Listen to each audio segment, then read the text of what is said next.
Y para acompañar esto, hoy también queremos seguir con esa palabra que comenzamos el domingo próximo pasado, cuya escritura principal se encuentra en Salmo 103, versículos 1 al 5. Salmo 103, versículos 1 al 5. Y para aquellos que gusten de un encabezado, es el banco de memoria. Tú y yo tenemos un banco de memoria. Tenemos un archivo interior espiritual del cual podemos entresacar de aquellas cosas que Dios ha hablado, que Dios ha hecho, encuentros con Él, bendiciones, para inspirar nuestra alabanza. Es decir, jamás ninguno de nosotros puede excusarse en decir, no tengo motivos o no tengo con qué alabar a Dios. Nos sobran los motivos, amén. Nos sobran las razones. Y eso es lo que comenzamos a mirar el domingo pasado. Y volvemos a hacer lectura de ese pasaje tan conocido, tan precioso a la vez. Salmo 103, versículo 1 en adelante. Bendice, alma mía, a Jehová. A ver si me acompañan en leer al menos esa porción, pero con ganas, ¿sí? Bendice, alma mía, a Jehová, y bendiga todo mi ser su santo nombre. Bendice, alma mía, a Jehová, y no olvides ninguno de sus beneficios. Él es quien perdona todas tus iniquidades. Él es quien sana todas tus dolencias. El que rescata del hoyo tu vida, el que te corona de favores y misericordias, el que sacia de bien tu boca, de modo que te rejuvenezcas como el águila. Recordamos, haciendo un poco el repaso, en las palabras alma mía, que el salmista, que David, está en franco diálogo consigo mismo. Dijimos que es muy provechoso y de gran beneficio de tanto en tanto, y quizás con bastante frecuencia, saber hablarse a sí mismo. No le aconsejo que vayas por la calle musitando, porque alguno que te mire quizás piense que estás un poco rayado. Pero sí hay lugar, hay margen, para que en nuestro interior sepamos a veces agarrarnos de las solapas y decir, vamos muchacho, vamos muchacha, tienes razón y motivo para bendecir a Dios. A veces nos tenemos que cachetear un poco, ¿no? Prefiero cachetear a otro, pero a veces es bueno hacerse a uno mismo, ¿no? Para despertar, para salir de la quedadez, porque a veces nos apelmazamos, a veces nos quedamos, y a veces uno se tiene que sacudir a sí mismo para poder entrar en onda con lo que debemos estar haciendo, que es proclamar las alabanzas y la bendición de Dios. Y notamos muy particularmente que el salmista conecta esa alabanza, esa capacidad de bendecir a Dios con el no olvidar. No olvides ninguno de sus beneficios. Y hemos destacado el hecho de que cuán fácil es que nos olvidemos. Es casi un hábito de todos los días, mayormente en cosas pequeñas e inconsecuentes. En el campo espiritual, es tanto más importante y vital no olvidar. El olvidar nos pone en una zona peligrosa. Olvidar de lo que Dios ha hecho, de lo que Dios ha hablado, de lo que Dios es, por supuesto, nos pone en una zona de gran peligro. Y les destaco, les menciono algunas consecuencias nefastas que tiene el olvidar en lo moral y espiritual. En primer lugar, promociona la insensibilidad. Cuando uno se olvida de lo que Dios ha hecho, de lo que Dios ha permitido que experimentemos, sus palabras, su revelación, quizás un entendimiento que nos dio, nos vuelve de inmediato más insensibles. Y como bien sabemos, la sensibilidad es vital para nuestra relación con Dios. Estar agudamente consciente de Dios promociona o permite que nosotros vivamos una relación, una comunión cada vez más estrecha con Él. Cuando uno se olvida, va minimizando las realidades que Dios ha compartido con uno, ¿no? Amén. Como que se va desdibujando, se va perdiendo esa frescura, ese toque. También el olvidar promociona superficialidad. Uno se vuelve superficial, uno se vuelve livianito. Uno empieza a tratar las cosas de Dios de una manera banal. No tienen o no cobran la importancia que tuvieron quizás en algún momento. Entonces, el olvido promociona esa condición. También olvidar da lugar a la religiosidad. ¿Y qué es la religiosidad? Es sustituir lo real por lo artificial. Amén. Entonces no quiero olvidar. Amén. Y Dios menos quiere que nos olvidemos. Y también el olvidar, muy importantemente, impide la viva presencia de Jesús en nuestro medio. Porque quien está ausente en su conciencia de Cristo, no le va a importar si está o no está, le da lo mismo. Entonces, impide esa manifestación verdadera de Cristo que tanto nutre y alimenta nuestra alma. Y por último, el olvidar rompe un eslabón, rompe una condición que nos permite trasladar la realidad de lo que Dios ha hecho en nuestras vidas hacia otros. Si habrás leído el Antiguo Testamento, especialmente los Salmos y otros libros, te darás cuenta cuán importante era que una generación trasladara a la otra, a la siguiente, las obras de Dios, las operativas divinas, todo lo que Dios era y lo que Dios hablaba.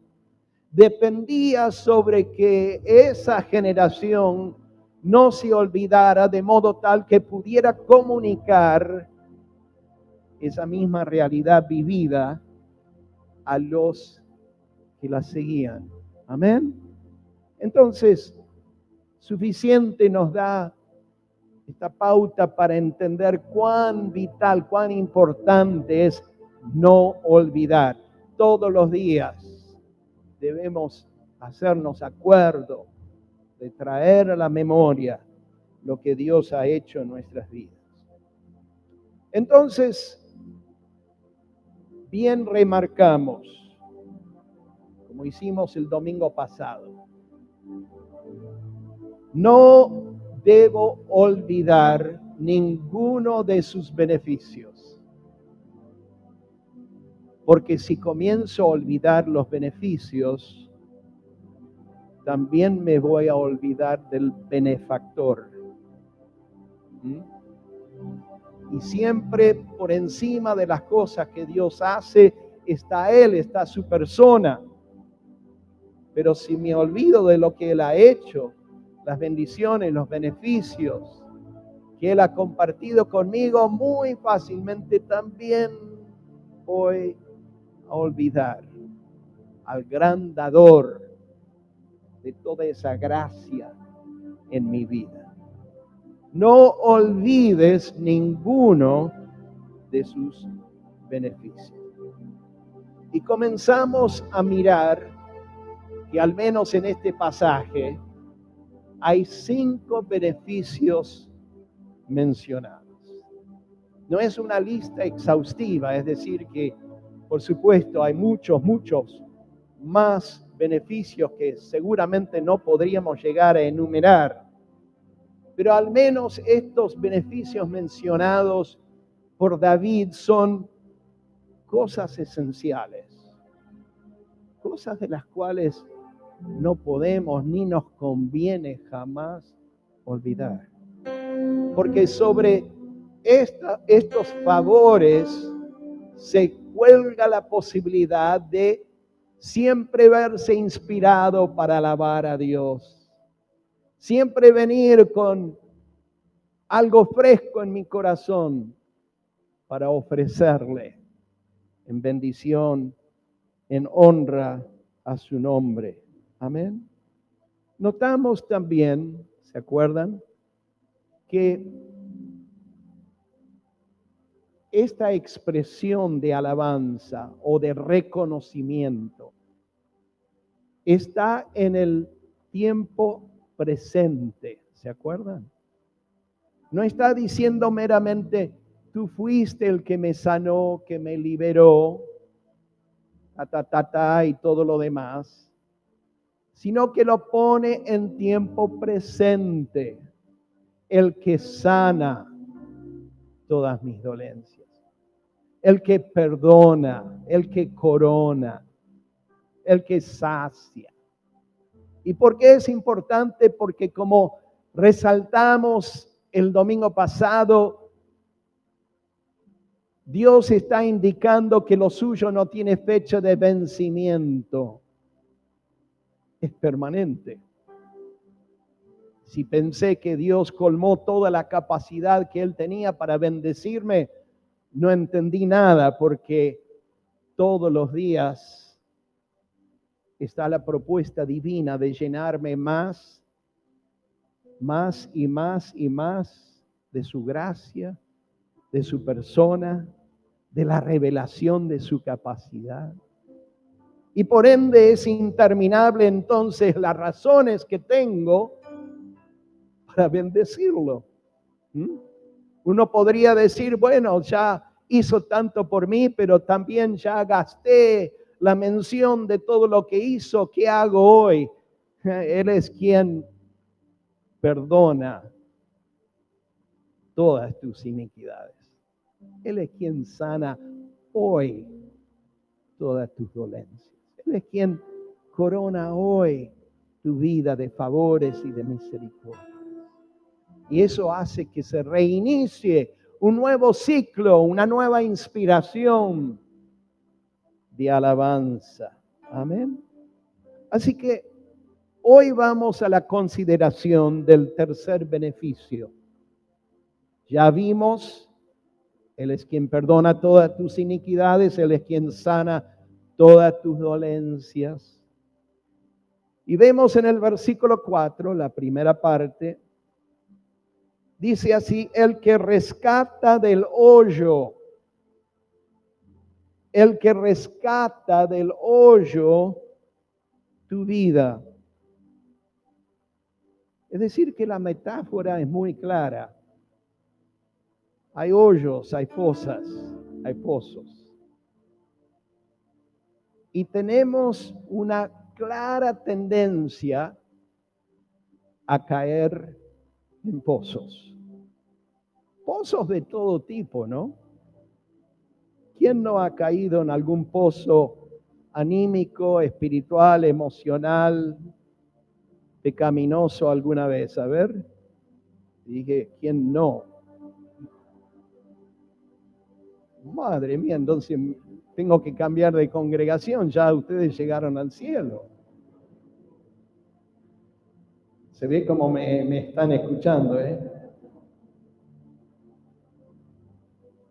Creo que significaban al revés, que es muy habitual, muy común a nuestra existencia. Por cierto, no nos tenemos que esforzar demasiado para caer en un pozo. Y de hecho, hay pozos, hay fosas que el mismo enemigo de nuestra alma, Satanás, siempre tiene preparadas en nuestra senda. Antiguamente, las trampas se hacían de forma muy simple. Se hacía un hueco en la tierra, medio profundo, se tapaba con ramas y hojas, y el que andaba por ahí, sea animal o persona, una mala pisada y adentro. Muy fácil. Así, Satanás siempre está a la caza y a la pesca de que nuestras almas, porque David se está refiriendo al alma, caiga en esas trampas. Recordamos las palabras del apóstol Pablo en 2 Timoteo 2:26. La segunda parte dice, escapen del lazo del diablo, el lazo, que significa trampa. Y usando la metáfora que ya hemos resaltado, la fosa, el pozo. Escapen del lazo del diablo en que están cautivos a la voluntad de él. De ese pozo quiero pensar que la mayoría de nosotros salimos. Amén. Dios nos dio escape, nos ha soltado de las trampas del enemigo. Porque nuestra mente, nuestros pensamientos, nuestros deseos mismos estaban contaminados de tal modo que no solo caíamos en las trampas de pecado y de ataduras espirituales, pero ni siquiera teníamos idea de cómo salir y no teníamos quizás aún el deseo de salir. Pero Cristo nos soltó, nos liberó, nos sacó de esa fosa. Amén. Pero hay otros pozos en los cuales caímos y caemos, y lo hemos mencionado ya, a veces es algo anímico, es algo emocional, es una reacción equivocada. A veces las circunstancias de la vida, muchas de ellas manejadas o influenciadas por Satanás, provocan una reacción equivocada, y una reacción equivocada es como un pozo.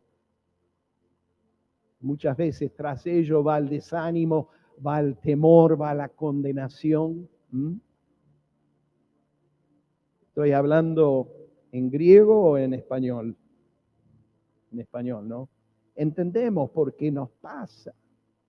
Nos dice Isaías 24 y versículo 18, y acontecerá que el que huyere de la voz del terror, cuando uno huye de la voz del terror, ¿qué es lo que lo está motivando? El temor, ¿no? El temor. Dice, el que huyere de la voz del terror, ¿qué le pasará? Caerá en el pozo. El temor trae atadura, trae trampas, nos envuelve. Y a veces en esa reacción, si sigue de tal modo en esa condición, uno parece que cada vez se hunde más. Menos y menos uno ve la luz o la esperanza de poder salir. Él es quien rescata. del hoyo tu vida. Él rescata. No solo rescató, pero sigue con el mismo ánimo y con la misma vocación de rescatar de los hoyos. Amén. Proverbios 26 y versículo 27, la primera parte dice: el que cava foso caerá en él. A veces nosotros, tontuelos que somos, nos cavamos el pozo propio y caemos y encima nos tiramos adentro y nos echamos tierra encima. A veces decimos: me siento tan ensimismado. ¿Qué significa? Te tiraste en una fosa y te echaste tierra encima. Pero también Él rescata del hoyo tu vida, también de esa fosa. También de ese hoyo te levanta, te saca. Y eso es lo que nos motiva, no solo que nos sacó del hoyo del pecado y de la muerte y de la corrupción, porque otra traducción dice sepulcro. Nos rescató del sepulcro, pero también nos sigue liberando. Al momento que muchas veces nada más elevo mi voz, mi clamor, ya de inmediato el Espíritu Santo se hace presente y en un santiamén, está apropiado decirlo, en un santiamén el Espíritu Santo me arrebata, me saca de ese lugar donde estoy atrapado. Él es quien rescata del hoyo tu vida. Muchos años atrás, estoy hablando atrás, hicimos una serie sobre el Salmo 23, aplicando las distintivas que hacen al cuidado de la oveja y sus características. ¿Cuántos saben que nosotros somos ovejas del prado del Señor? Entonces tenemos muchas cosas en común. Y una de las particularidades que miramos y que estudiamos fue el hecho de que la oveja muy fácilmente se queda pata para arriba en cualquier hoyo, en cualquier hueco. Y al no poder girar, al no poder enderezarse, se llena de gas y se ahoga. Si no hay nadie allí, un cuidador, un pastor, para darlo vuelta, para girar a ese pobre animal, la queda con muy poca cosa. A veces nosotros somos así. Con muy poca cosa no le encontramos la rosca, ¿no? No le encontramos la vuelta. Pero tenemos uno que viene y nos rescata, nos endereza, nos pone sobre nuestras patas. Nos pone otra vez en verticalidad, porque ahí es cuando todo funciona, ¿no? Nos pone otra vez en la posición donde podemos responder a Dios y por ende, ¿cómo no voy a bendecir a un Dios así? Que rescata mi vida una y otra vez del hoyo. Sea un hoyo de 12 metros de profundidad o 20, o sea una mera depresión de 20 centímetros. Su capacidad en todas las instancias es la misma. Amén. ¿Qué Dios que tenemos? ¿Qué cuidador, qué pastor que tenemos en Él? ¿Qué padre que vela por nuestras vidas? En Salmos 40 y versículo 1, dice: pacientemente esperé a Jehová y se inclinó a mí y oyó mi clamor. Y me hizo sacar del pozo. ¿De dónde? Más fuerte. Me hizo sacar del pozo de la desesperación, del lodo cenagoso. Puso mis pies sobre peña, enderezó mis pasos, puso luego en mi boca cántico nuevo, alabanza a nuestro Dios. Verán esto muchos y temerán y confiarán en Jehová. Ese pasaje en sí mismo da para una prédica por sí sola. Porque tenemos la actividad de Dios liberando a alguien que invocó su nombre, que invocó su poder y su misericordia. Tenemos la respuesta de Dios sacando de ese pozo de desesperación y tenemos como esa persona expuesta sobre un sitial, un lugar donde explota en alabanza en respuesta a lo que Dios hizo. Nota la conexión. Nota que cuando Él me saca del hoyo, produce un cántico nuevo, produce una expresión fresca, produce una nueva realidad en lo que hace a esa expresión que debe ser tan propia de mi vida delante de Él.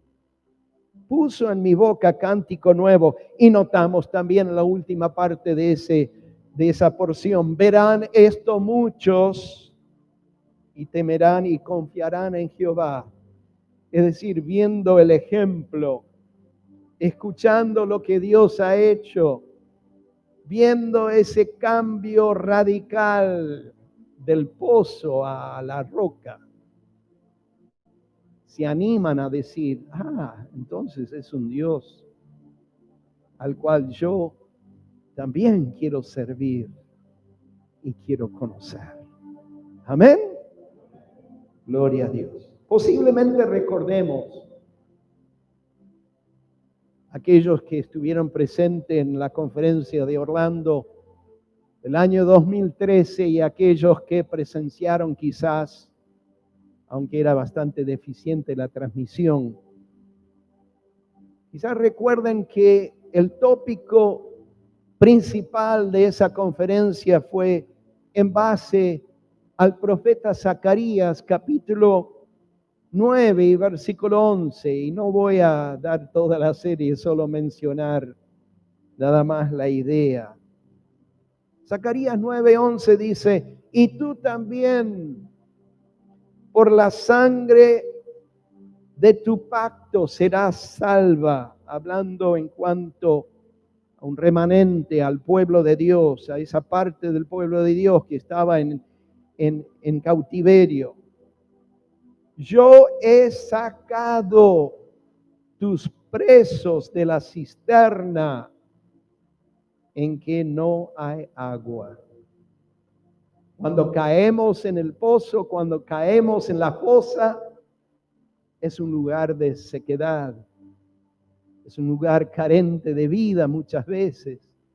Y cuando uno se entierra y está ensimismado y está quizás aprisionado por algún hábito, quizás aún un pecado, se siente seca el alma.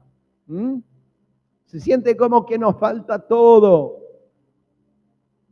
Pero Dios dice: yo he sacado tus presos. Quizás recuerden que relacionamos en el contexto el hecho de que esa obra se realiza por un solo factor, que es el derramamiento de la sangre, el sacrificio del Cordero, el poder de la cruz. Por eso queremos decir también a nuestra audiencia que nos sigue hoy por internet: Dios está disponible para sacarte del pozo. La sangre del Cordero, el poder de la cruz, te puede liberar de cualquiera que sea la naturaleza y el carácter de tu pozo. Pero quisiera mirar un beneficio más en el día de hoy. Nuevamente en el versículo 4, la segunda parte. Este es el cuarto beneficio de 5 que estamos examinando. Dice así: el que te corona de favores y misericordias. No solo te saca del hoyo, no solo te saca del pozo, pero encima te corona de favores y misericordias. Yo sé que muchas veces quizás escuchamos o leemos en la palabra de Dios la promesa de que nos dice o nos relata de que algún día en la segunda venida del Señor, cuando Él vuelva con los santos, que les serán dadas coronas de autoridad para reinar sobre la tierra. Quizás digamos, bueno, ojalá que yo pueda ser una de esas personas. Para mí todavía está bastante allá lejos, pero hay una corona que puedo llevar ahora.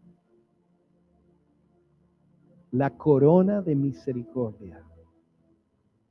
La corona de sus favores, de su gracia, de su amor. Esa es la corona que ahora puedo portar, que ahora en tierra puedo llevar sobre mí.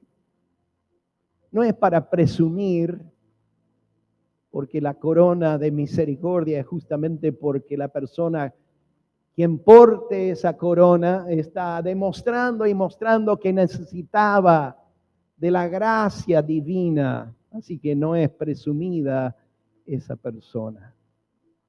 Pero no quita del hecho que tampoco considera que nosotros, al ser hijos del Rey, hijos e hijas del Rey, nos constituye príncipes y princesas. Dile al que está al lado si es varón o mujer, ¿de acuerdo? Hola, príncipe, hola, princesa. Somos los hijos del Rey de Reyes. Y Él nos corona porque somos sus príncipes. Los hijos del Rey son príncipes y princesas. Y Él nos rodea con favores y misericordias. Y la traducción en español no nos da el pleno sentido de lo que esto significa, pero significa esto: actos de amorosa bondad, si quieres anotarlo, actos de amorosa bondad y de tierna misericordia. Actos de amorosa bondad y tierna misericordia. Esa corona. Y una corona sabemos que forma un círculo que no tiene ni principio ni fin. Nos rodea. Es algo que nos rodea. Recordamos que sobre el asiento de misericordia había una corona alrededor de ese asiento. Es decir, que nos contiene, nos encierra en la gracia, en el favor, en el amor de Dios. Dice Lamentaciones capítulo 3 y versículo 22. Por la misericordia de Jehová no hemos sido consumidos, porque nunca, di conmigo, nunca, otra vez, nunca decayeron sus misericordias. Nunca. Y vaya, quizás algunos de nosotros hemos extremado la paciencia de Dios, ¿no? Vaya que quizás hemos observado a otros, a un fulano, a una fulana que parecía que realmente hizo lo peor y lo extremo y lo más fuera de lugar posible, y sin embargo, si Dios ha marcado esa vida, te puedes jugar al hecho de que nunca se decae en sus misericordias. Nunca se podrá alejar esa vida del alcance de esa gracia que llega a lugares insospechados. Y eso quizás nos da la pauta que podemos seguir, sí, creyendo por hijos apartados, por familiares, por amigos, por asociados, por conocidos, que parece que en lo humano no hay esperanza, pero sus misericordias nunca decayeron. Son nuevas cada mañana. No sé a qué hora te levantas tú, sé que hay algunos hermanos que a las 5:30 ya están de pie, pero aún antes que ellos se hayan puesto de pie, ya las misericordias están fresquitas y recién horneadas, esperando acaecer, esperando ser tomadas. Y en el contexto de nuestro pasaje, esperando que nosotros, conforme a la apreciación de ellas, podamos elevar una voz nueva y fuerte de alabanza a nuestro Dios. Bendice, alma mía, a Jehová, y no olvides ninguno de sus beneficios. Él es quien corona mi vida con favores y misericordia. Oh, aleluya. Es decir que en el contexto, en la sencillez del resumen de este favor, de esta misericordia, es nada más el amor de Dios involucrado con nosotros, manifiesto de manera permanente. Esos actos de bondad, esas operaciones de gracia. ¿Sabes? Mientras tú y yo estamos aquí, bueno, yo estoy activo, pero ustedes están ahí sentaditos. Pero mientras todos estamos aquí en este lugar, está activo el amor de Dios haciendo cosas que tú y yo ni soñamos, ni vemos, ni entendemos. Está obrando en el trasfondo, está ahí en las sombras donde ningún ojo ve, haciendo su trabajo, compaginando circunstancias, situaciones, hechos que a la postre servirán para traernos esa gratísima conciencia de que me has coronado de favor y de misericordia. Leímos el culto pasado en Isaías capítulo 63 y versículo 7. De las misericordias de Jehová haré memoria. Oh, si quieres subrayar esa frase, hazlo. De las misericordias de Jehová haré memoria, es decir, que hay una determinación, hay una decisión de recordar. La memoria se presta para que uno determine recordar. Nosotros recordamos, como ya hemos dicho muchas veces, lo que no deberíamos recordar y olvidamos lo que deberíamos recordar. Podemos tomar una decisión para traer a memoria, ¿qué cosas? Las misericordias de Dios para con uno. Amén. De las alabanzas de Jehová, conforme a todo lo que Jehová nos ha dado. ¿Te ha dado Dios alguna cosa? ¿Te ha dado el Señor alguna cosa?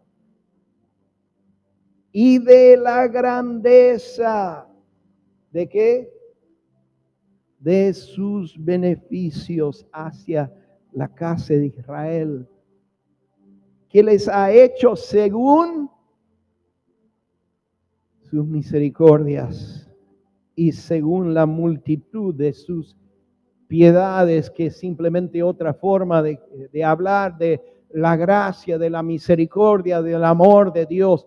Y uno ve entonces cómo está enchumbado este versículo con las misericordias de Dios. Cuando uno percibe esto, cuando uno se vuelve consciente de esto, comienza esa gracia a fluir en el corazón. ¿Cómo no voy a alabarle? ¿Cómo no voy a levantar mi voz y decirle, bendice alma mía hoy y siempre por tu favor y tu misericordia?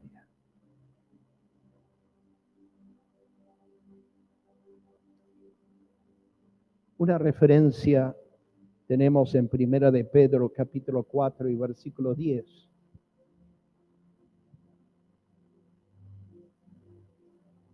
Porque la palabra piedad, misericordia, favores, equivale, como ya hemos dicho, a la palabra gracia en el Nuevo Testamento.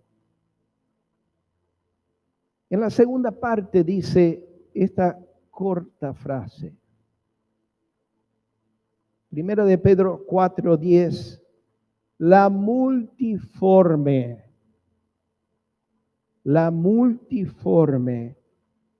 gracia de Dios. Y puntualizamos unos años atrás que multiforme significa multicolor. Multicolor. Sabemos que hay 6 colores esenciales que conforman nuestra apreciación de colores, pero en tonalidades, conforme a una computadora, hay 16 millones de tonalidades. La gracia es multicolor.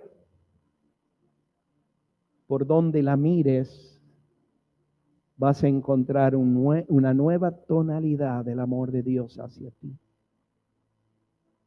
Y uno no puede quedarse indemne, uno no puede quedarse indiferente. Señor, tengo motivos solo en tu gracia de alabarte hoy y para siempre.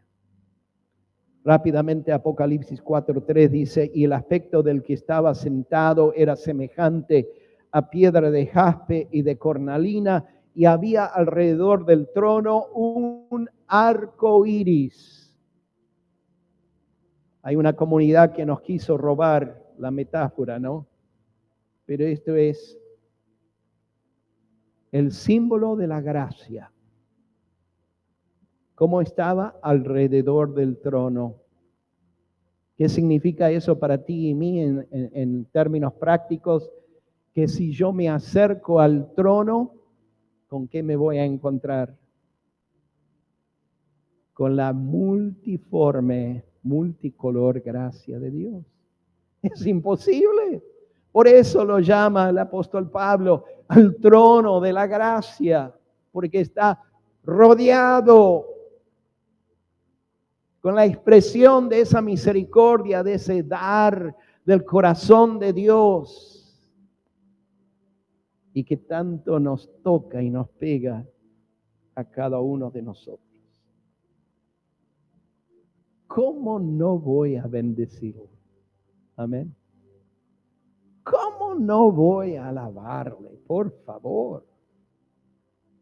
¿No te parece que bien amerita que nos despertemos un poco, que nos cacheteemos un poco? Despertate, alma mía, por favor. Mira la gracia y la misericordia que Dios ha tenido para contigo. Les leo una escritura más, Salmos 116 y versículo 12. ¿Qué pagaré a Jehová por todos sus beneficios para conmigo? ¿Qué pagaré a Jehová por todos sus beneficios para conmigo? Tomaré la copa de la salvación e invocaré el nombre de Jehová. Por eso, en esta noche, en minutos nada más, estaremos participando de la cena del Señor, la Santa Cena. También aquellos que han juntado los elementos en sus casas nos estarán acompañando también en este momento tan sacro. Pero bien podemos tomar las palabras del Salmo 116 y versículo 12 en contestar a la pregunta, ¿qué pagaré a Jehová? En realidad no hay precio que le podamos poner a la gracia, ¿no? Pero sí, por gratitud le ponemos nuestra vida y nuestro corazón.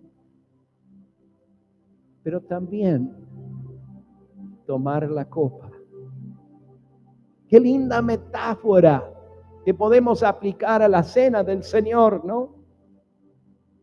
Tomo esa copa que simboliza el sacrificio de Jesús y recordamos lo que Cristo dijo a sus discípulos en las instrucciones que les dejó para celebrar la cena. Haced esto en memoria de mí. No me olvides. Toma la copa de la salvación. Toma la copa de ese pacto y al tomarla, invoca el nombre de Dios. Invoca tus alabanzas, tu gratitud, tu adoración. Amén.